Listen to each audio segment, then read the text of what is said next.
Tapos ka na? Ito na, oh. Ito na balat. Ano tong balat? Ha? Asan yung laman? Sino tinapos mo suran? Tutok talagang tumapan ko. Ga? Ah? Ito, papaya. Balatan mo. Balatan? Oo. Ano halo mo nito? Ay, basta balatan mo na ako nang bahalang magluto. Balatan mo lang. Balatan ko lang. Oo. O sige. Sige, alis mo na ako. May gagawin lang ako. May dahil anak mo dun. May nasasaya ko rito eh. Balatan? Sasawa to.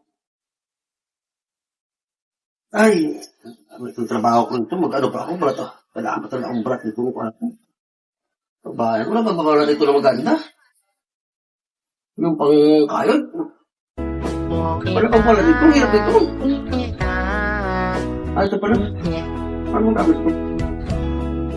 Ano to? Ay, ito. Galit lang. Balat.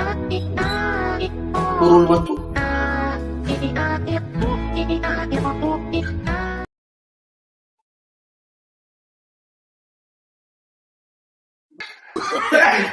No, no, no, no.